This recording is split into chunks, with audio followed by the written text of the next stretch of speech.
It's Mental Health Chat Monday, the new and improved version, honey. On this series, we sit down with a brand new guest every week and discuss their journey with mental illness and mental wellness. I am your host, DDare Bionic. Thank you so very much for tuning in today. Oh, thank you. First time I got applause in the intro.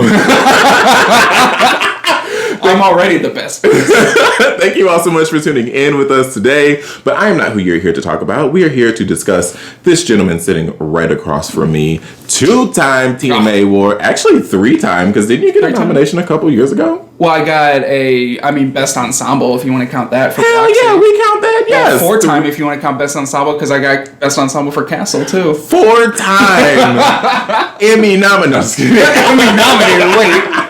Where's that paycheck? 4-time TMA nominated actor, very talented human being, and a very close friend of mine, even though I'll never say it to his face. You just did, though. I'm not looking at you. Jeremy Schnelt is in the room with us today. Hello, Jeremy. How are you? I'm good. I'm better than I was in 2022. That's for damn sure. Yeah, 2022 was rough for you. Yes. I know that. We worked together at the Blue Duck in 2022. You know how things were going. So yeah. I feel like 2022 was a rough year for a lot of people around because I've heard a lot of people on Facebook, not even people that I know, say 2022 was a rough year. I mean, I don't know what was going on. What was going in the air? What was in the water? COVID was in the air, but still in the air, y'all. I fucking got COVID in 2022. Oh, yeah, you did. Yeah, I still haven't gotten it? Have not. Shit. Unless I have gotten it and been asymptomatic. Yeah. You'll know. Ducking and dodging, baby. You'll know when you get it. It's rough. I'm good on that. Mm-hmm. With all the things I've done, I don't know how I haven't. Seriously, truly. Yeah. I get vaccinated at the right time, though. Yeah. When it's going around is when I'm due for a booster. Yeah. So I'm boost me up. Hit me up. Introduce yourself. Tell the people who you are, how we know each other, where we met, all that. Oh, gosh. Okay. So, as he said, my name is Jeremy Schnelt. I'm a St. Louis actor. 4-time award-nominated St. Louis actor. Gonna throw that in I have not been nominated once. It's because you don't act anymore, motherfucker. When I was acting, everybody in the shows gets nominated around me. It's because I'm too good. Well, nobody got it. What was that show Britney did where she didn't have the tongue? Oh my God! Yeah, nobody got nominated. Nobody got nominated for that. Hold on. I gotta talk about this for a minute. I was in a show many years ago, Shakespeare, called Titus Andronicus. It was my first time ill. Yeah, my very first time being in a Shakespeare show. I was nervous as hell. No, he was fantastic in it. Thank you very much. It is my favorite performance to date. It was great. It was exceptional. I was very good in that show. So much so that in the RFT, which is the Riverfront Times local news, not local, it's like a regional newspaper here in St. Louis. I was one of 3 people, one of 3 of the entire cast that was called out specifically by name for how good my performance was. And I didn't get nominated for a Theater Circle Award. Got me fucked up. Theater Mask Award. No, Theater Circle. Oh, right. Different awards. Awards. Yeah, I was pissed. Yeah. I was livid when I looked through those. That whole show should have been fucking nominated. Yeah, the whole show should have been nominated. Yeah, that was a great show. It was great. At the very least, Chuck should have gotten nominated for the set, because the set was impeccable. The set was unbelievable. Yeah, it was fantastic. Yeah. Anyway, rant over. Continue. Yes. Anyway. Unlock the memory. I'm Jeremy Schnelt, St. Louis actor, 4-time award-nominated St. Louis actor, and been acting in St. Louis since about 2014, which is where I met this man. Yeah. And then there were none together. And then there were any. Yeah. And then there were any. Yeah, and I've been acting ever since. Worked many restaurant jobs, which are very stressful. I don't recommend. No, 0 out of 10. Yeah. And I work at Aldi now, which I do love. So, yeah. All right, I'm going to start this how I start all these episodes. Yeah. Mental health check. How are you? How is 2023 treating you? What's new? It started off good. 2023 started off good. Yeah. Better than I was hoping. I am back because I had to transfer to defend Aldi because that's where I originally applied to. Hated that and was scared that I was stuck there. I was like, oh my God, here we go again. I'm stuck at a horrible job that I hate. then was able to transfer back to Shrewsbury, which I love. I love all the people there. It's great.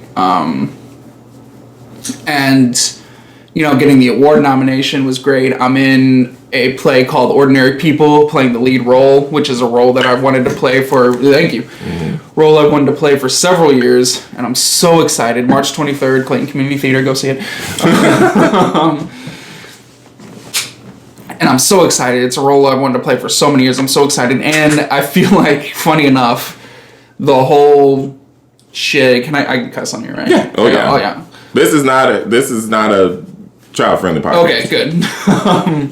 All the shit I went through in 2022 prepared me for this role, which is funny, because the role delves very deeply into this character is extremely depressed, but he's hiding it behind humor by trying to fit back into society and finding his place in life. And I'm like, there's no better time for me to play this role than right now.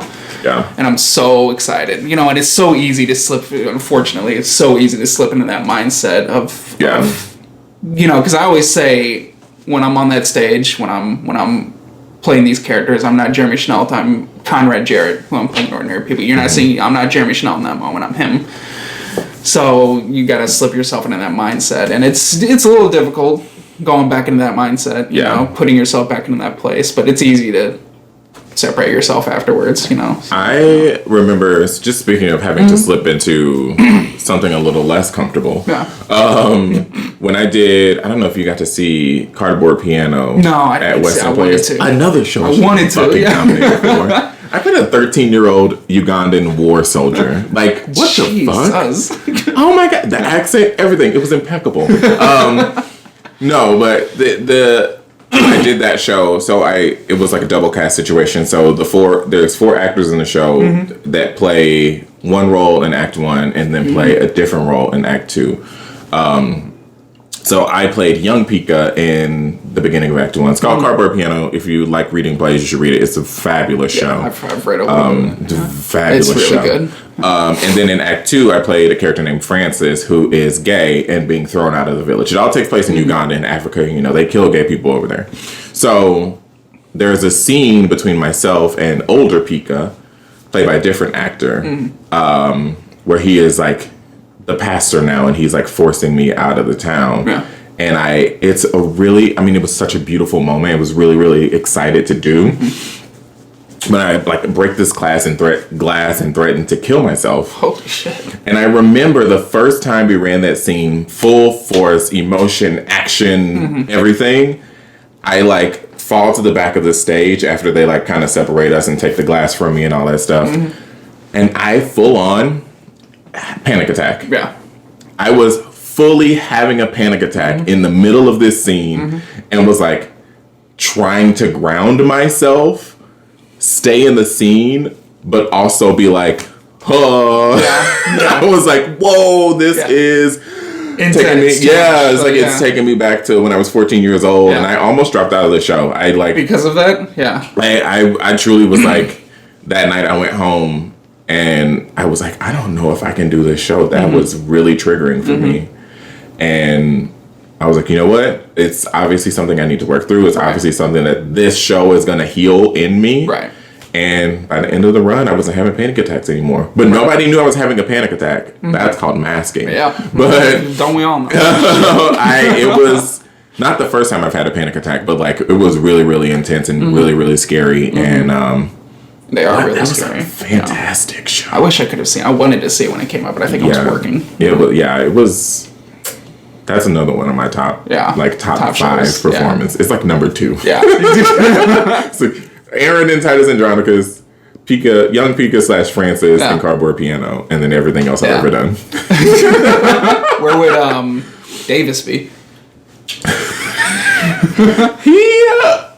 He doesn't crack the top 5 quite. Really? No. Yeah. Because that show, changed a lot of our lives and how our lives continued after that show happened. It didn't really do that for me. Really? I know we all had it was a great experience. We're talking about And Then There Were None. And Then There Were None, yes. I played William Henry Bloor. Wow. It's not that it didn't activate something new in me, because I was kind of playing a character that I had already played, but in a more dramatic way.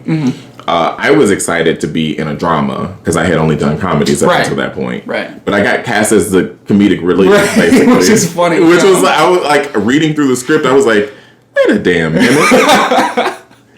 This man cast me as the funny. Damn! I was typecast already.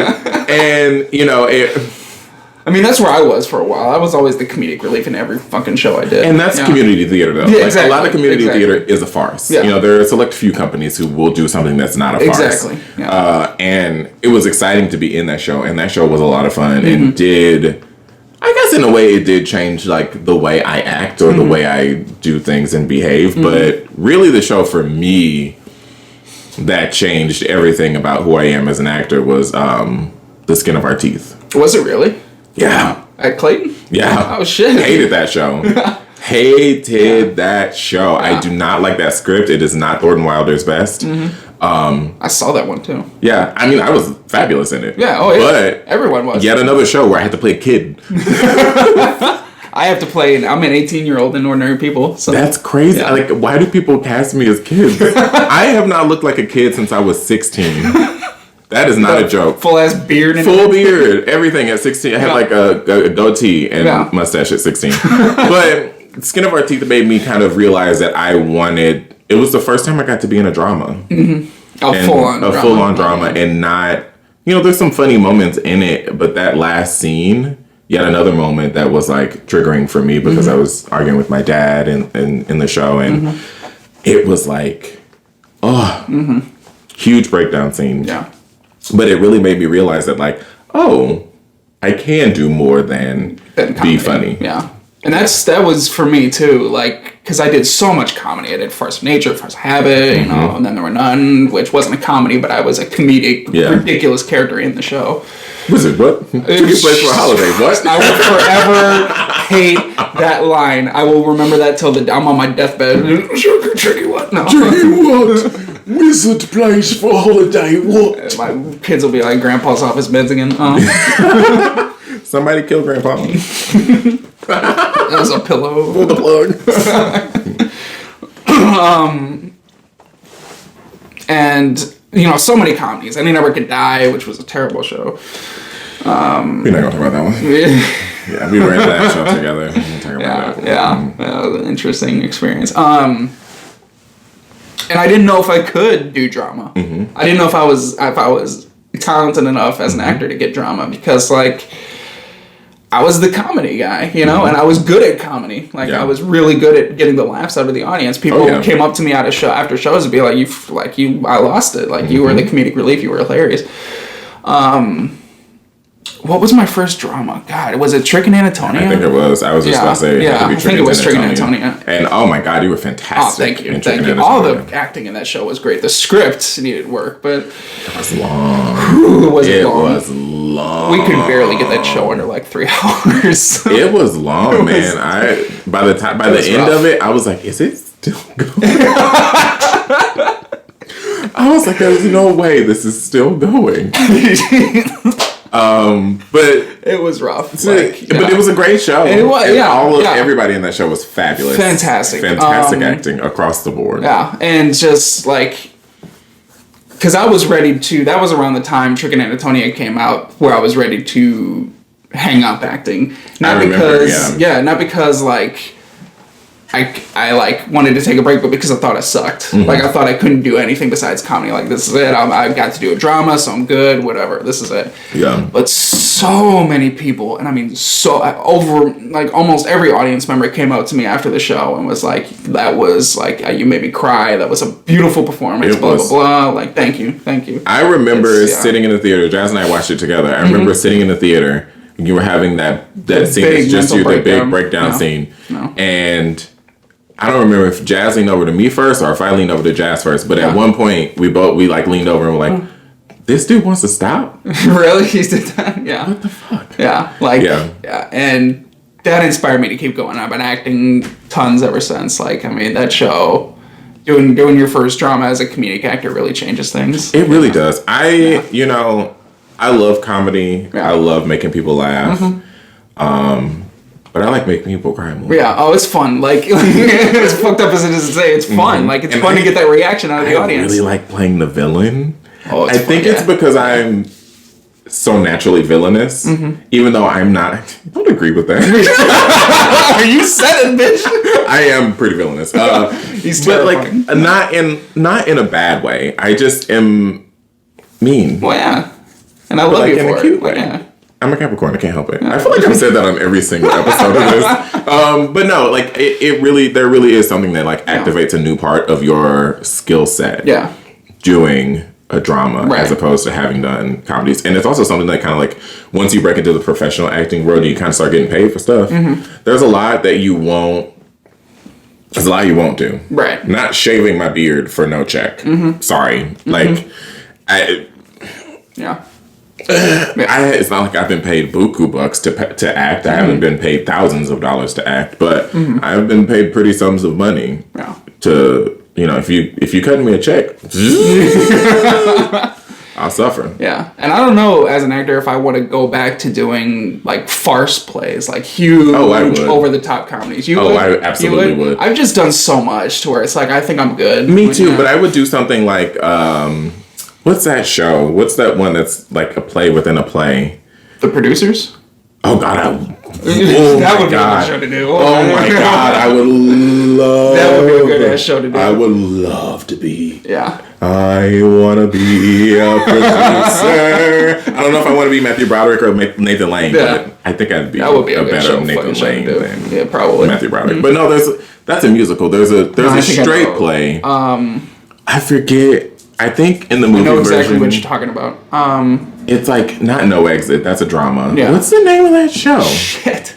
I know exactly what you're talking about too. It's because it's a crazy farce. Everything that could possibly go wrong with them performing. I think it's called The Play That Goes Wrong. Is it? It might be. I don't think it's called. It might be the one I'm thinking of. Yeah. There is a play called The Play That Goes Wrong. Yeah, there is. It's really funny. Yeah. I would do that in a heartbeat. Really? Yeah. I've never read it. Oh, I've seen clips of it online. Yeah. I would absolutely put me in it. Put me in, coach. Yeah. But anyway, we've kind of reminisced a little bit. Right. We're down to get back on topic. The acting world is reminisced. Yeah. Oh boy, I've been missing it. Really? It's starting to hit me. You gotta me. get back, man. It's starting to hit me. Well, nobody's doing anything fun. Not at all. It's the same shit. I also was reached out to by a friend to do a touring show. What? You didn't do it? I missed the deadline because it was the week of my birthday, and I was still in the planning process for my party. Oh shit! Okay. And Ronnie had just had oral surgery, so I was like taking care of him and planning my party and working, and it was like, I'm not gonna have time to do this. Right. I had to make my whole outfit. So right. Yeah. Make my outfit for my birthday party, audition for a show, tour. Yeah. But anyway, I'm actually really sad that I missed that opportunity because it would have been really fun. And the person directing is like one of my absolute favorite people. And who is it? Suki Peters. Oh, I know her. Yeah, she played Tamara in Titus Andronicus. Yeah. She was my little Yeah, she was great. God, she's Suki, great. if you're watching or listening to this, I am so sorry. I have a very strong feeling she's going to be the one to get me back on stage. Really? Yeah, I love everything she does. I love everything she's involved with. And one of these days I'm going to not miss the deadline. Yeah. And not be too busy to audition. Making costumes. Yeah. Eventually I'll be able to pay somebody else to make my costumes. Right. So getting kind of back on track, Yes. and actually I want to talk to you a little bit about this because we kind of talked about accessing that part of yourself for a role. What about acting or has acting in any way been healing for you in your journey to mental wellness? Oh, absolutely. Absolutely. Like this show, Ordinary People especially, has almost been therapeutic in a way. Like there are a lot of scenes I have with a therapist in the show. I think there's like 4 or 5 scenes we have with each other.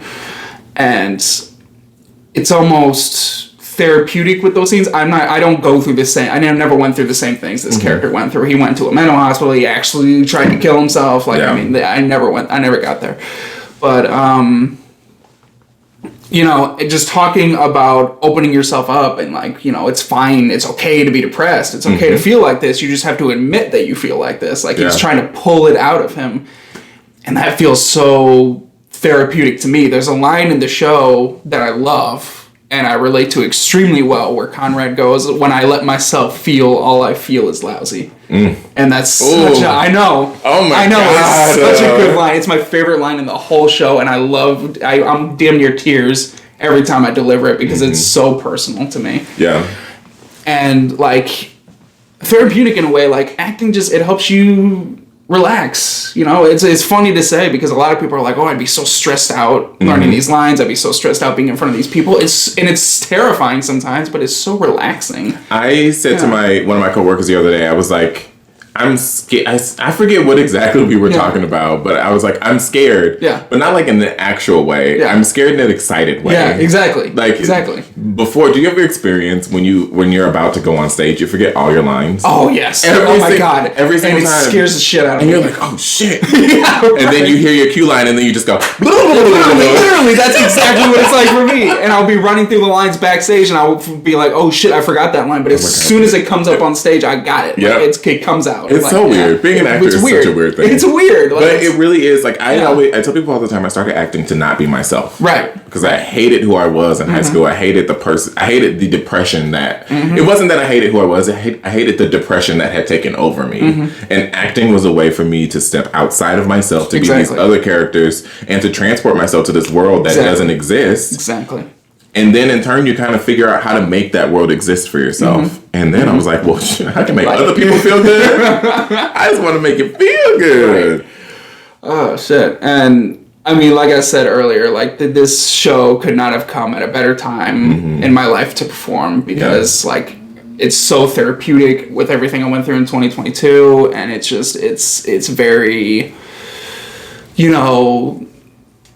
like again, relaxing. Like it's weird to say because you'll get that adrenaline rush. You'll get scared right before you go on stage, but that's the feeling you love as an actor. It means you still love what you do. If you still get that feeling, if you don't get that feeling anymore as an actor, do you really still enjoy doing what you're doing? Yeah, like, or if it changes. If it changes, yeah. For me, so I haven't acted in almost 5 years now. Well, it's been a while. Yeah, 5 years. Been a long time because it was even before my Infinite Sadness. Yeah.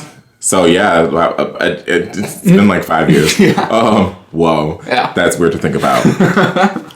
And I'm just now starting to really, truly, like last year I was getting inklings of it, but this year I really am like, I really want to do a show. Yeah. I really wish I was in the show I'm directing. But that's the one you're doing with Jazz, right? Yeah. Yeah. That's beside the point. But like when I stopped, I realized that I had been using acting as a tool to hide from all of the pain and everything that I was feeling. And acting was becoming stressful. That feeling before going on stage wasn't, it wasn't, oh my God, I'm so excited. It was like, why am I doing this? Right. What am I not addressing? And I think one of my last shows, it was called Spinning Jenny. Everybody was like, oh my God, you're so fabulous. You're so good. Show. Yeah. Well, you were good in it. But I thought the show was okay. I think it needed a little bit of work in the script department, but I didn't think I did a good job. I felt horrible. I felt like I did a terrible job. Really? I never should have auditioned for that show. I auditioned for the show only because I was interested in the character that I ended up playing. I played the Barker. And it was fun to play that role that was like kind of godlike and kind of like you don't know whether this person is real or not, and you don't know, they're kind of pulling the strings. But I know I was not giving my 110% like I usually do. Yeah. And so when I look back at that show, I look and everybody's always like, "You're so good, you did so great, you were fantastic." I'm like, "No, I was phoning that in, girl." Yeah, I've been there. Yeah, and so it sucks when the thing that you think you love the most becomes painful. But it's important to acknowledge that it's painful. Exactly. Yeah. Yeah, take a break if you need to. Yeah, and I've told myself, this might be my last show just because, this is the most personal I've ever been with a character. And it would just feel, part of me would feel good about making it my final performance, like my big... It's a crowning achievement. Swan song, so to speak, you know what I mean? Like, this is his performance, and I hope it comes off that way. I hope I do a good job, I don't know if it'll be the opening night, it's gonna suck, who fuck knows. I hope not, but we'll see. It won't. Yeah. Oh, thank you. Thank you. This is my first lead role too in Ordinary People, which is crazy. And I have so many lines. Oh my God. And just, yeah, like, you get that thrill that, you know, where you're not stuck inside your own head constantly and feeling that shit feeling, which I was, you know, stuck inside my head through all of 2022, you know what I mean? Even doing shows, I was lost, you know? And it feels like when I do plays, you know, like, I'll be, like, when I did Another Run, I had just graduated high school. Yeah. Literally. He was fresh. Yeah. Oh, yeah. Like, I graduated 1 week. The very next week, we started rehearsals for Another Run. He stole my part, by the way. I did, didn't I? Yeah, That's you right. Did. You did. Because I'm good. Well, I got the bigger part, so. Fuck you. Who's the best? Fuck you. And I was lost after high school. I was like, where do I go from here? Like, I don't fucking know. Like, I love acting, but I don't know if I'm gonna, like, pursue it. Like, keep going. If I'm gonna keep finding these places to audition for, like, how's this gonna work? And then I did it, and then went on, and everything immediately changed. Like, meeting you guys, doing A Sleep in the Third Row, which are some of the best memories that I have in my life. That was hanging the three of you guys and just doing A Sleep in the Third Row, hanging together, like, just some of the best memories. So, for those of you who don't know, I was previously in, like, a YouTube duo with our other good friend Jazz, who I've talked about on here many a time. We did a movie review series, which is still up and available to watch on YouTube. Oh, yeah. A Sleep in the Third Row. I think our most reviewed video is still City of God. City of God. Over 10,000 views. Movie. Yeah. Do you not have a video with 40,000 views? Do you really? Yes, I do. Get the fuck out of here. It's wild. One video. One singular video. Holy shit. Everything else is like 10. 10 views. 40,000. 10. It's very humbling. YouTube star. He's just getting started. Yeah, he's just getting started. But yeah, so we used to do a movie review show called Asleep in the Third Row. Maybe I'll bring y'all on for a Asleep in the Third Row review, redo on the video. Yeah, I don't know. We'll see what happens. I'd love that. But those were some of the best moments of my life, hanging out in my car, talking all night, just getting food and just chilling. Like, those were some of the best times I've ever had in my life. We saw some really bad movies. Some shit movies. Yeah. 50 Shades. Still the worst movie I've ever seen in my life. Big yikes. Mordecai.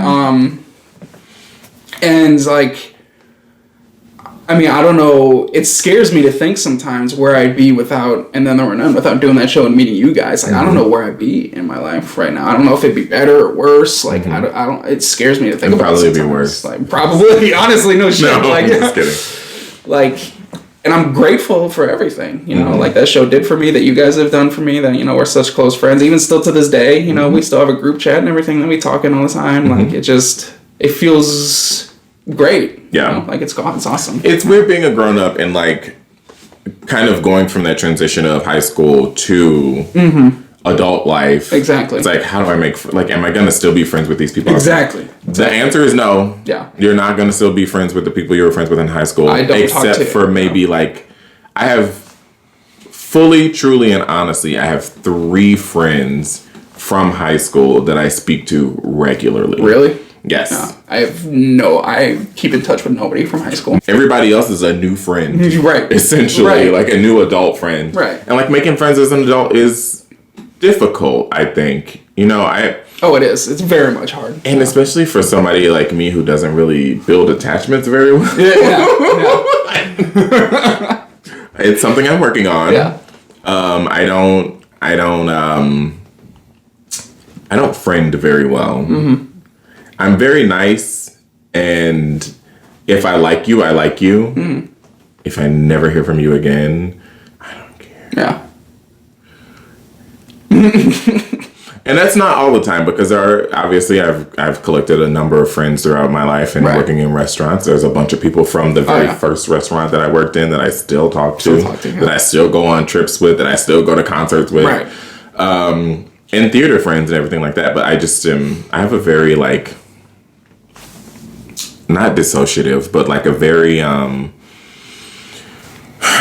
don't know how to describe it. Like, I don't know. I don't know. Yeah. I mean, it's hard to describe. Yeah, it's weird. Yeah. It's weird. I know what you're talking about, though. Yeah. Yeah. Like, I guess detached. I'm very detached. Detached from like society or whatever. Yeah. I'm very clocked out. Very clocked out from society. Right. I check in when I go on my social media and then I leave. Right. That's very much me. Yeah. So, on the topic of detachment, no. Let's go. I'm not going down that rabbit hole. This podcast is about mental health, and one of my questions, obviously, is about diagnoses. Have you ever been diagnosed with a mental illness? And if so, how did that diagnosis kind of change your viewpoint and the way you approach life? And how do you see things now versus then? Yeah. Like, I've been medically diagnosed with anxiety. Mm-hmm. Like, everybody has anxiety. Everybody feels anxiety at some point in their lives. Everybody's got like a base level of anxiety. But I am medically diagnosed with anxiety. Like, and it's not like terrible. Like, I can't live. Oh my God, I was stressed out every second. But it keeps me up sometimes. Yeah. And I finally started medication for it. Like, not a strong medication, just something to keep it even. Mm-hmm. Yeah, calm it down a little bit. That I take. And it helps. It does. Helps keep everything normal. You know, I mean, not like I'm fucking crazy without it. Like, that's not it. It's just, and I always knew, I had anxiety. I always knew. I was like, okay, there's something, something right. This ain't real. This ain't regular. Like, not everybody goes like this. There's no reason I should be this worried this anxious about shit. Like, every shit. So finally having a doctor tell you is like, you do.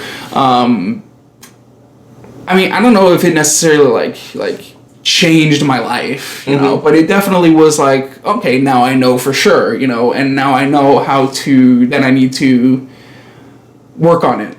Like really, instead of being like, oh, maybe I do, maybe I should, but whatever, maybe I don't. Like, now that I know, okay, yes, you do. Yeah. Start working on it, you know what I mean? Like figuring out ways to not be so anxious about everything, not be so nervous about everything, like, and funny enough, acting helps with that. Acting helps my anxiety like crazy. And you've seen I'll shake on stage and stuff, but that's just that nervous energy coming out. When I'm on stage, I feel natural, I feel at home, like, it feels great.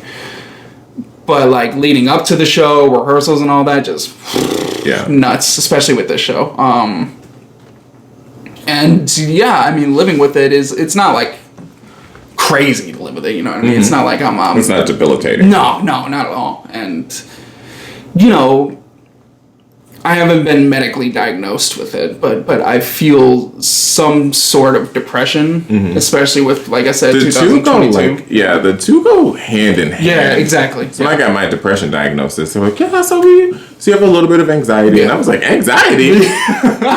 What? And I was like, I ain't anxious about nothing.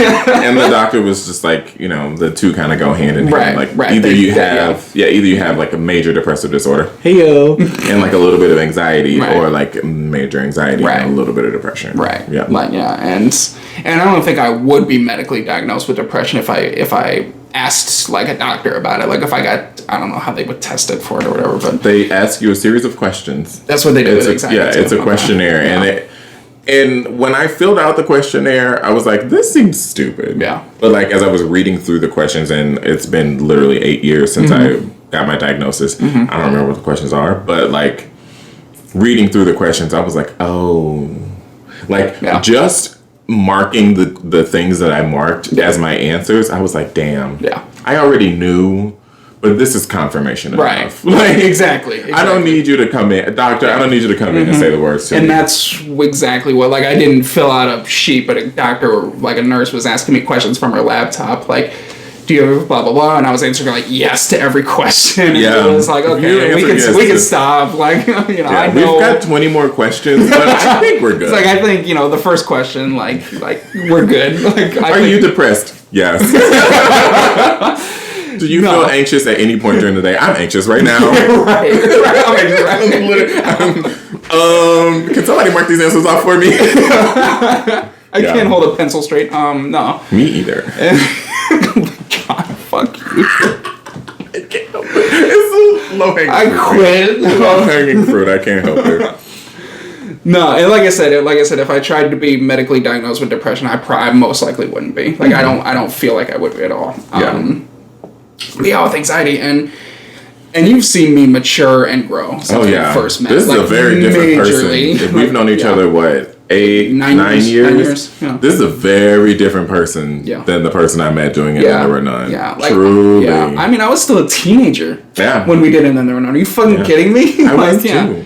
Were you really? Yeah, you were, weren't you? I was 19. Yeah, shit, yeah. Well, I think I was either just turning 20 or because I was like 19 to turn 20. Yeah. You know? And Jesus, that's crazy to think about. I wasn't even in my 20s. You're right. 30. You're right. Shit.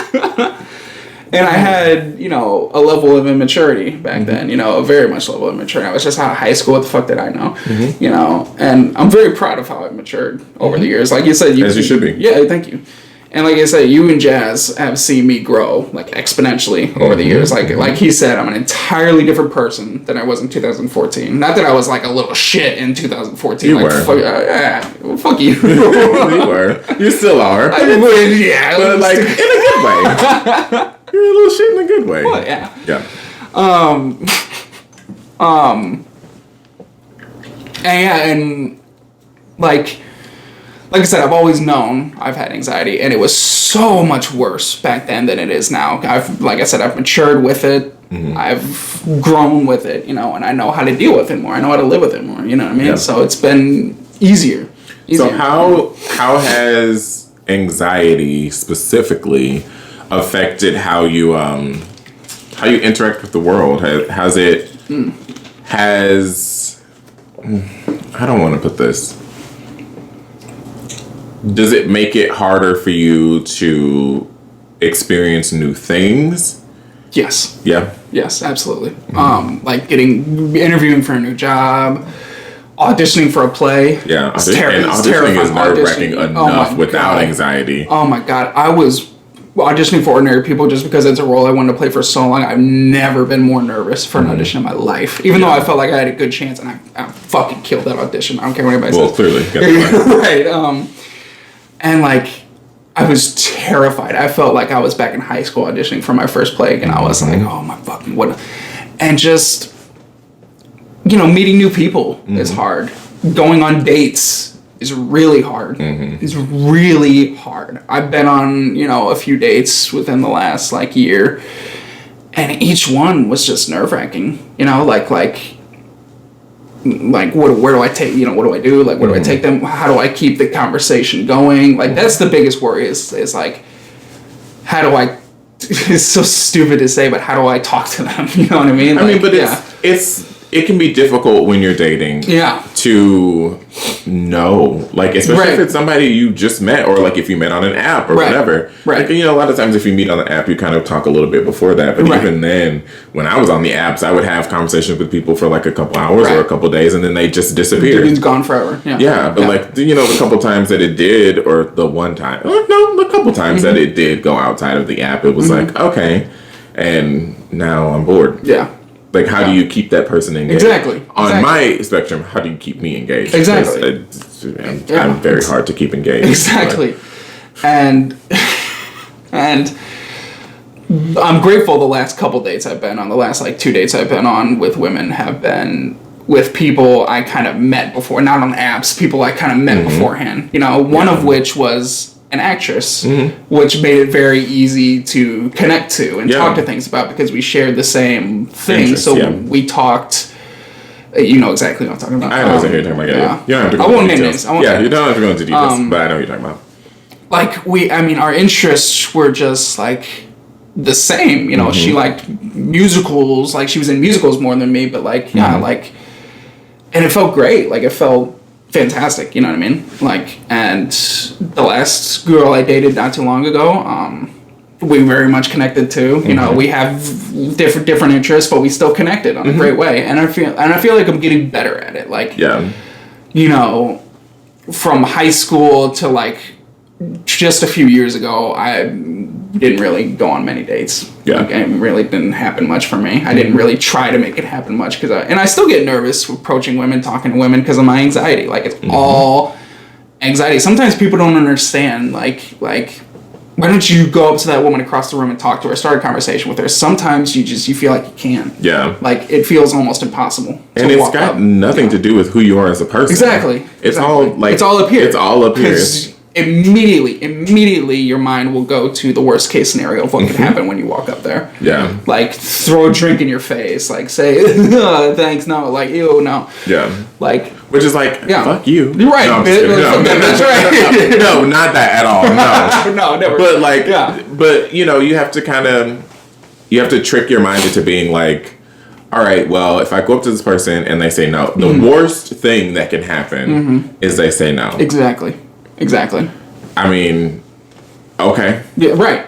Like, I also didn't date very much before or after high school, mostly because I was really depressed and I like felt like I couldn't give myself to another person. Right, exactly. I had none of me to give. And once I, started dating and actually put myself out there and felt healed enough to date, it was like, oh, this is really easy. Like, I met my partner. He approached me, technically. Yeah, right.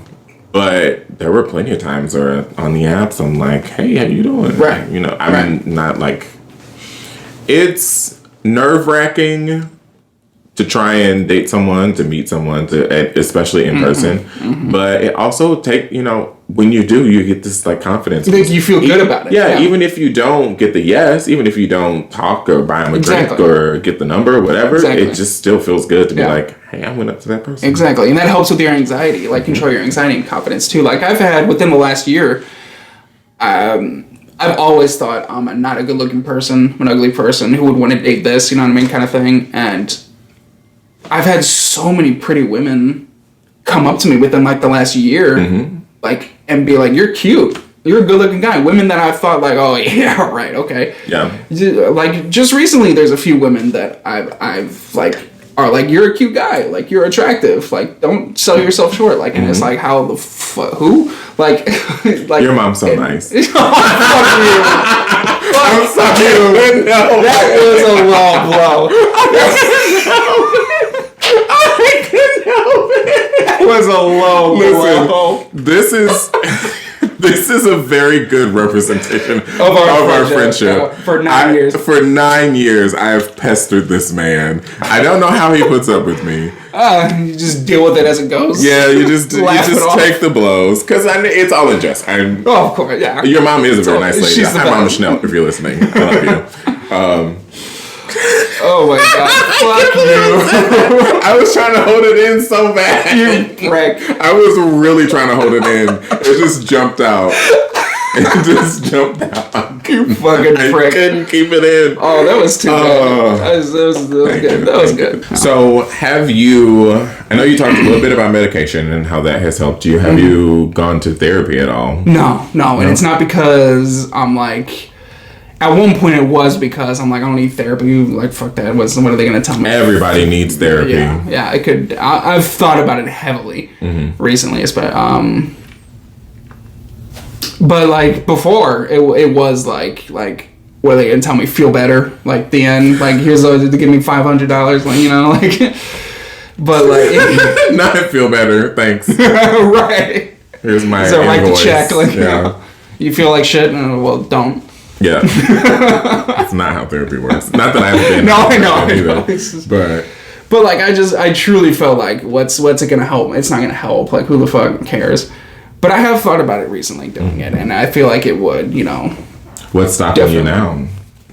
Just procrastination more than anything. Like, not because I'm afraid to do it or my anxiety stops me from doing it. Just I haven't gotten around to it. Yeah. Basically, that's all it is. Honestly, same. Like, I probably have needed a therapist for a really long time. And, like, I'm at a place in my life where I don't need a therapist to be happy or to, like, work through the things. Now I'm at a point where I need a therapist to, like, get those last few screws. Right. Like, there's a couple of things that are coming up now in my fucking 30s that I didn't necessarily realize were triggering or traumatic. That I'm like, oh, what, now? Of all the times? To quote Meryl Streep in my absolute favorite film, Death Becomes Her. Oh my God. Now a warning? If you get that reference, I love you. But like, what? How? Right. Why now? Right. Why now? Of all the times. Yeah, but like also, why not now? Right. You know, now's the best time. Yeah. So I forgot what I was going to say. Oh yeah. So no, you talked about medicine a little bit already, but talk to me a little bit about how how you came to the decision of taking medicine. It is not a choice that is made lightly, right. And I myself, I've never been medicated, but I have been given medication and made the choice not to take it. How did that choice come about for you, and how do you feel about having made that choice? I'll start with the end part because that's the shortest part. I feel great that I finally decided to do it. Like, even if it's not even helping me, if it's just all in my head, placebo, whatever, I feel great that I finally decided to do it. Like, I feel like, yes, finally, what took you so long? Yeah. And what brought me to it, this I can get into a little bit about 2022 now. I was completely lost in 2022. A just completely lost human being. Like, things were not going well for me at all. Yeah, I remember. I was working a job that I hated, like SNARS, and then Blue Duck. Like it's just, and it was a terrible, terrible, terrible, terrible year. You know, I won't go into certain details about it because, like, you know, it's getting, you know, I don't want to name names or anything, go into too much, but you know a lot of what happened. The biggest thing that got to me, the biggest thing that hit hard, where I was like, okay, fuck my life, like, was my dog Cooper was diagnosed with cancer back in July. And Cooper. Yeah, with it, we did everything we could to fix him. I had him on medicine, took him to specialists, and within just a few weeks of his diagnosis, he passed away. And it was the worst thing that's ever happened to me. Yeah. I'm still dealing with problems with that. Like, I miss him terribly. I still get impulses like, oh, gotta let Cooper outside, gotta feed Cooper, gotta fill up his water bowl before I go to bed, you know, like, and then every time I have to remind myself, oh, he's gone. Yeah. Like, his ashes are right there. And it's terrible. Like, I still miss him every single day, just as much as the day, like, he left. Like, it has not gotten any easier. And that really started the whole depressive of, like, I'm lost. My life's not going anywhere. Fuck everything. I was a lost human being in 2022. Like, I never got to the point of wanting to kill myself, but it got to, like, I don't want to live. I don't want to be here anymore. I don't have any reason to be here anymore. Yeah. Like, fuck it. It almost feels worse sometimes. It almost feels exactly. As someone who has been to knocking on the doors of unaliving, it sometimes feels so much worse to exist but not want to. It's like, I don't want to, but I also am just like done. Yeah. What else can I do? Right. You know? Yeah. I was exhausted. I wasn't eating. I wasn't sleeping. You know the whole not eating and sleeping part. I lost so much weight. Yeah. I was not eating. I was not sleeping. I would, at the Blue Duck, I don't know if you know this, if I told you this, but during morning shifts or night shifts, I would go to the bathroom a lot. Because you had the stalls that were like closed off like a room. Yeah. I would lock myself in the stall and I would just cry. I would just cry like crazy. Oh my God. Like, I'd have the tissue in my hand and just be blowing it up on my face like this and just letting it out. Like, it was terrible. I mean, it was just such a terrible time. That was every single day for me. Like, every single day. Like, and I finally decided, with a lot of, you know, goading from you and Jazz, like, in a good way, and I appreciated it. Like, dude, you need to get this looked at. We're worried about you. Like, you know, go to the fucking doctor, like, or I'll drag you there myself. You were even getting to a point where, like, do I need to call your fucking parents and tell them to drag you to the doctor? Listen, I have been to that low, and I can see it happening, and I immediately want to fix it. You're right. I might be kind of a bitch and give him shit all the time. But at the end of the day, I do really genuinely care about this human. And it was really worrisome to me. It was really, really worrisome to me. So I was like, dude, you gotta... I think I did threaten to call your mom, didn't I? You did. I was like, I'm going to call your mom. You at work one time, you were threatening to get to my parents. And, I was like, I will call your... I know your mom. I know where you live. You do, actually. And everybody was worried about me. My parents were worried about me. I even asked them to this day. They were like, yeah, we saw change. We were terrified, of what you were going to do to yourself. Like, my mom actually genuinely thought I was going to kill myself. Like, she was worried, like, I was going to go to work and you weren't going to be alive when I came back home, that I was going to find you dead. Like, I was worried almost every day about it. And that was really a time where I was like, okay, I need to get this shit worked out. Yeah. Like, I'm worrying people around me. I'm getting to this point of, like, I don't want to go through life anymore. I want to just fucking waste away and die. I want to lock myself in my room and just not do anything else with my life ever again. Like, and just, I was like, I can't do this anymore. I just truly was like, I cannot feel like this anymore. And it was, and this wasn't just a couple weeks, a couple months. It was the whole fucking year. It was 365 days. Right. 365 out of 365. And just right. And just like a failed date to a script that I didn't really like to Cooper's death. It was just piling on top over and over and over and over again, and it just kept dragging me under. Like, I was like, stop, give me a break, please. Like, you're right. No, don't spit on me. Like, no. Jesus Christ. Maybe a little bit. But definitely don't kick me in the face. No. I do not condone. No, and it just, I was sick of feeling like that. Like I said, it was like a nightmare that I couldn't wake up from. It's cliche to say, but it truly felt like a nightmare. Yeah. Like trying to go to sleep every night was like, I was afraid, like, every night. It's like, oh, here comes another night, then I'm gonna be twisting and turning, not being able to sleep, and then just being exhausted the next day. Like, every night was a challenge. Every day was a challenge. Yeah. And I just couldn't do it anymore. So I was like, I need to go to the fucking doctor and get this shit looked at. I feel like it really is that moment, like, when everybody around you is like, what's going on? Yeah. Everybody. That you realize, okay, maybe I do need to seek some help. Like, maybe I do need to figure out what is going on. Yeah. And I remember my best friend telling me there were times in high school that she was worried. The same thing. And I was worried too. We talk all the time about, like, not getting well for other people. But sometimes you need those other people to kind of wake you up and be like, okay, you need to get well. Exactly. And it might start off for that person. It might start off because my mom is worried about me, or my dad is worried about me, or my best friend, or, all my friends are worried about me. It starts there.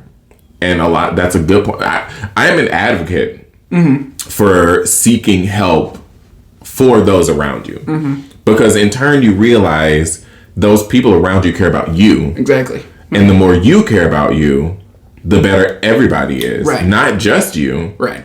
Everybody's like, wow, you've healed, you've done I see you doing the work. I see how happy you're becoming. I see the change, and it almost makes it easier to, what's the word I'm looking for? It almost makes it easier to heal when you know that those around you are in your corner. Exactly. And I'm that's what I wanted to say too. I'm so grateful. I had a lot of people helping me through last year. Like, I had you and Jazz. I had another friend of mine, Tori, who put up with so much of my shit last year. I love you, Tori. I love you so much. You're like a sister to me. I love you to death. And just so many people were worried about me and, talked to me, like, didn't leave me hanging. Some people did, but, we won't go into that. Yeah. And those are the people you leave in the past. Sure, exactly. And that's the other thing we have to learn is healing people. Yeah. We have to, anybody that is not for us ain't for us. Bye. Exactly. And I'm to that place now. Like, I wasn't at the time. I would, but I'm to that place now where it's like, okay, it's hard to get there it's too. In the past. Yeah, exactly. It's hard to get there. And just with everything else going around it, like, Like, it made everything that somebody would look as a small thing 10 times worse because of what I was dealing with at the time. Yeah. So it just made every small issue so much worse than anybody would have ever thought it would have been. So here on Mental Health Chat Monday, our motto is turning mental illness into mental wellness. Did I say that in the intro? I don't think so. I don't remember. Here on Mental Health Chat Monday, our motto... Refilm the intro now. Yeah, I gotta do it right now, no. Here on Mental Health Chat Monday, our motto is turning mental illness into mental wellness. Yeah. So what does mental wellness look like to you? What does mental wellness look like to me? Like, what do you mean? Like... So for me, and I've given this answer in a couple episodes in the past, mental wellness is... knowing, acknowledging, and understanding that I live with a mental illness. Oh, sure. But keeping my foot on that motherfucking neck. Yeah. Yeah. Like, I'm in control of the depression. Yeah. It tries to come up sometimes. Right. We might tussle. Right. But at the end of the day, it's like, me. it's you. Yeah, exactly. That's what mental wellness looks like to me, is like having that acknowledgement and dealing with it daily. Yeah. What does it look like to you? Yeah. I mean... not to steal exactly what you just said, but it is very much like that for me too. Yeah. Like, I mean, like, you just gotta learn how to live life with it. I'm still dealing with issues, learning how to, keep going with it. Like, I'm much better now. I'm much, much better now. Like, I really am. And it's learning to just keep those bad voices down, keep that shit out of your head. Like, don't always go to worst case scenario, because it 99.99999% of the time will never go there. Yep. Never go there. It'll never. Whatever you think the worst case scenario is, it won't happen. I promise you, it won't, because it never happens. Can confirm. Yeah. Can confirm. Every now and then you'll get. There's that 0.11111%. Every now and then. Where it's like, oh damn, this is the worst case scenario. Exactly. But really, truly, but it's not. Rarely. I've had the experience. I can promise you that worst case scenario will not happen. That you immediately think of when you think of doing something. And I act, and my anxiety likes to get in the way of that constantly. And I get terrified of going on stage, of learning, am I going to learn these lines in time? I'm still getting that with ordinary people right now. And, you just got to learn to calm those voices down a little bit, whether that means you need to be on some sort of medication, whether that means you need to go to the doctor, whether that means you need to go to therapy. Like, you just got to find a way to keep going and not give up, not give in, not let that illness win. Like, not that illness like beat you. I know everything I'm saying is so cliche right now, but it's the truth. But we always talk about cliches. A lot of people have said it, been about being cliche and what they were saying. But in 100% honesty, those cliches are very real. Exactly. And true. Exactly. They're cliche for a reason. Exactly, because they're real. Because you just can't. Yeah. And it's hard. It is difficult. There. At the healthy, healed place that I am at 30 years old. Granted, this year has been good. Like, we're only a month and a week into 2023. This year has been good so far. Same for me. Yeah. But dark days come. Oh yeah. I know they're gonna come. Yeah. I'm not. There will never be a day in my life or a year in my life where it will be 365 light days. Ever. And I've accepted that. Yeah. And that's the thing. Sorry. No. That's the thing with anxiety and depression. Like, you could be perfectly fine one day. You could be the best mood of your life one day. And you could wake up the next day and just feel immediately like shit. Yeah. So we're right around the time that my Infinite Sadness was ending. I posted something. I shared a Facebook memory the other day. I think it was yesterday, as a matter of fact, where I said that exact thing. Oh, did you? I was like, wow. Depression is funny. Yeah. Like, I am on a high. Yeah. I just had the most successful production. I had 2 weekends of nearly full houses. Actually, I think every single night was sold out except for opening night because of the weather. Yeah, the weather was bad. Yeah. Nearly 6 sold out shows of a play that you wrote. Of a play that I wrote, completely original, directed, and produced out of my own pocket. I am on cloud 9. Oh, yeah. As you should have been. And I feel like shit. I was like, I want to lay in my bed and stare at the wall for nothing short of eternity. That's what the post said, like verbatim. Really? Yeah. And that shit, it just clicks. Like, you'll wake up and just be like, what happened? Like, what tricked this? And sometimes your mind will just wake up like that. Like, you out of your control. Like, sometimes you just wake up sad. Yeah, exactly. Sometimes you just wake up and immediately want to cry. Like, I mean, it happens. Like, I gotta get out of bed. I gotta move. I have to be a human. I have to be a person. I have to go to work. Right. Can't I just die? Right. And come back tomorrow. Can we try again tomorrow? Right. Like that. It's really. I think that's the thing I want, and that will lead kind of into our final question. That's the thing that I want people to really realize and understand about mental illness. I can't speak for all mental illnesses because my affliction is depression. Like I said, a little bit of anxiety. We got anxiety incarnate right here. But like, for me, and for a lot of depressed people, we can't turn it on and turn it off. And we've gotten to this point in society where we talk about it more, but like, I remember in the past being like, oh my God, I'm so depressed. Like, in actuality, I was, but we use it as a joke just to be like, oh, I'm sad. But sometimes it's not sadness. Sometimes it's emptiness. Sometimes it's like, I just killed, I've had days where I'm about to go on stage and I'm like, I just want to walk out of the theater. I feel worthless. Worthless. And it sucks. But it happens. And once you start healing and you get on that journey, you can deal with the days that it happens. Exactly.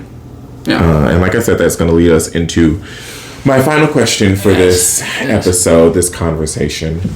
Leave us with a bit of advice for allies. How can they be in our corner? Mental health is not a joke. It's not a joke. Everybody makes jokes about, I'm going to kill myself. Like, everybody makes jokes. It is not a joke. And I know that now more than ever before. Like, within the last few years, I know that now more than ever before. Like, even if you feel like an inkling of your friend, like, something's off, reach out to them, talk to them, call them. Like, I'm not a very private person. Like, I'll see a phone call from a friend and like immediately answer it if I have time. Like, I'm not like somebody, like, I see somebody calling us, like, oh, fuck, leave me alone. Like, I'm that person. You are. I am. I'm really bad about it. And like, sometimes I'm not even depressed. Sometimes I just, and I hate to interrupt your answer because it's really beautiful. Sometimes I just don't want to talk. Sometimes I just don't want to talk. And it's not that I'm being mean. And it's but same. Honestly, sometimes I'm just tired. I don't feel like it. Like, I just keep to myself. Honestly, most of the time when I ignore phone calls, it's because I am depressed. You're right. But sometimes I'm not. Sometimes you're like, I'll sometimes call I'm them like, back in a year. Yeah. But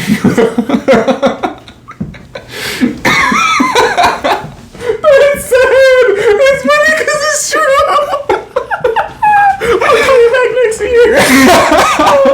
It's January 1st, 2024. I got you. Yeah, it's really funny. I remember one time, and you can get back to your answer after this anecdote, but like, I remember one time, I forget what happened, but I was like, I'll talk to y'all next year. It was like me, you, and Jazz. And I was like, I'll talk to y'all next year. And it truly was like a fucking year. It was like a full year that we talked again. It's like you were ghost incarnate. Like, I was like, does he even exist anymore? Did I ever know him? Like, nope. Was he a memory? Like, I was never even a person. Was this Inception? Like, no. I went back to my home planet for a year and I came back. I know it. Came back a bad bitch.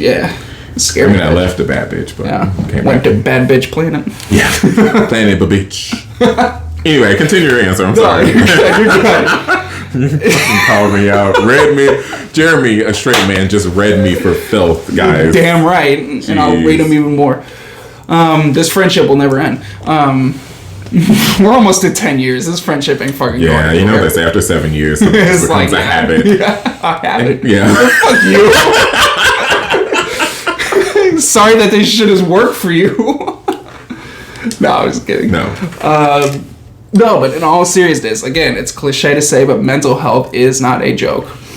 like I said, if you feel something off with your friend, like, don't just be like, oh, they'll feel better. Talk to them. Like, be in their corner. I can't tell you how much it helped me to have people in my corner last year. It made me feel like I wasn't alone. Mm-hmm. It made me feel like I had people, you know, because another thing on top of everything I felt last year was loneliness. Yeah. I felt like the most lonely person on the face of the earth. Loneliness hurts, and man. It's the worst. I still feel lonely to this day, but not nearly as bad. Yeah. And like, you know, don't ever like take it for like if someone says they're depressed, don't take it seriously. Like, don't be like, it's like, oh, like, whatever, they'll feel better, or like, you know, oh, you're just depressed because, you know, you put yourself in this situation. Like, it's just genuinely not like that. You gotta be there for them as much as you possibly can. Yeah.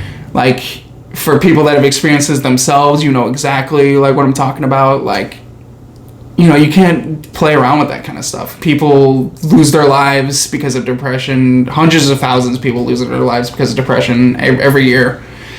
And it's depressing. Like, just be there. Like it helps, like I said, exponentially, just to say, how are you feeling today? Text your friend, be like, how are you today? Or say hi. Just say hi. Who gives a fuck? Just say something. Be there for that person, because chances are they feel like the most lonely person ever, and they just need somebody to tell them hi, or need them to say, hey, you look nice today. Something. Just anything. Just don't take it as a joke, because it's a very, very serious issue. And, you know, I'm always there for people that have those issues as well. So, yeah. Me too. And like I say in just about every episode of this, that is the whole point of this. Yeah. We laughed and we joked a lot in this episode about a lot of stuff, but that's because we're friends. And that's the camaraderie. Like, and I truly believe laughter is the best medicine. Oh, it is. It absolutely is. It's one of the best tools that you can use as a method of healing. Mm-hmm. Especially if you have a friend that is going through similar things. Mm-hmm. It's great to be like, you were depressed? Me too. Like, I feel like I have that connection with a lot of my friends. I've bonded with a lot of people because of mental illness. Mm-hmm. And you can joke about it with your friends when the time is right. Exactly. And not joke about, and let me clarify what I mean. Not joke about mental health, but inside jokes about how you both handle your mental health is what I mean. Oh, yeah. Whereas some people like to just be like, you know, whatever the joke might be. I'm not going to make any jokes about mental health because that's not what this is about. But genuinely, take it seriously. That's it's very important. Yeah. Is there anything you want to promote? I know you have a show coming up. Do you want to tell the people about your show and when it is and what's happening? Fuck yeah. So it's called Ordinary People. It is a drama. I will give a trigger warning to you too. It deals with very serious issues about depression and suicide. There is a monologue my character has about how about halfway through the show about how he locked himself in the bathroom and cut his wrists and almost bled to death. Ooh, like, it's I might not be able to come see your show. Really? Well, you know, method of choice. Yeah.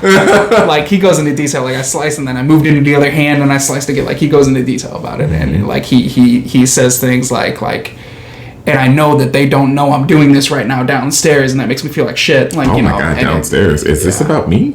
Based on a true story. Like, I mean, like, seriously. One day I'll get into the depths of my story of my. It wasn't even like a full suicide attempt, but I was steps away. And you've told me. Yeah. Like, so yeah, I give a trigger warning to everybody. You know, it's not an easy show to get through. It's very depressing. It's very sad. I don't want to spoil anything. It may or may not have a happy, bittersweet ending. I don't want to spoil it, but you know, there are some scenes that are rough to get through for me too, to act those scenes on stage. But it's called Ordinary People. It goes up March 23rd. It runs through that weekend, Thursday through Sunday, and then the following weekend, Thursday through Sunday. And it goes up at Clayton Community Theater, which is, I don't know the exact address, but if you know... Does anybody know the address? No, nobody fucking knows. I will link it down below. I'll put the ticket link down below. It's in... this episode will be out before the show goes up? Okay. Honestly, it might be out the week the show goes up. Really? Okay. Yeah. And it's in Clayton Heights, down the street from the Esquire movie theater, right across from the Schnucks, if you know where that area is. And yeah, I'm so excited to do it. It's my first lead role. It's a fantastic cast. Everybody come see it. You know, like I said, it'll help people probably even get a better idea of how mental health affects people too, which is a great message to get across, which is another reason that I'm really happy to do this show. And yeah, come see it. Yeah. I think we all need to experience some uncomfortable theater. Oh yeah, it's a very uncomfortable show. Yeah. I remember Jazz did that show at St. Louis Actors Studio that I almost walked out of. Was that Cinticello? Yeah. Yeah. I almost walked out of that show. Yeah, I remember. That one hurt me bad. Yeah. I was there with you. I think I was sitting next to you. Yeah. It was like me, you, and one other person. Yeah. I think it was, I forget who it was, but I know it was a woman. She was like holding my hand the whole time. I saw that. Yeah, that was rough. Yeah. Maybe I should do a video about uncomfortable theater next. Yeah, that'd be interesting. Thank you all so much for tuning in to this episode of Mental Health Chat Monday. Jeremy, thank you for being here and sharing your story. This was a great pleasure to do. As soon as he told me, do you want to do this, I was very excited to do it. Like, I'm very happy to talk about this and thank you. Get this message across. Yeah, the more of these that I do, the more comfortable I get with it, but also the more I just realize how much I love it. Yeah. And how much I love talking about mental health. For sure. And it's really great. And I hope you guys are getting something out of this series. I really, truly, truly love, and it's healing for me too. Like, this is not just healing for you watching, for you talking to me. It's it's very therapeutic for me as well. Thank you all so much for tuning in to this episode of Mental Health Chat Monday. I very much appreciate you all listening and watching. If you're watching on YouTube or you're listening on Spotify or wherever you listen to your podcast. Again, my name is DDare Bionic. I am your host. If you want to find me, my links are all down below, or you can find me on @DDare Bionic on all social media. It's called branding. Look it up. And I will see you all in the next Mental Health Chat Monday episode. Bye.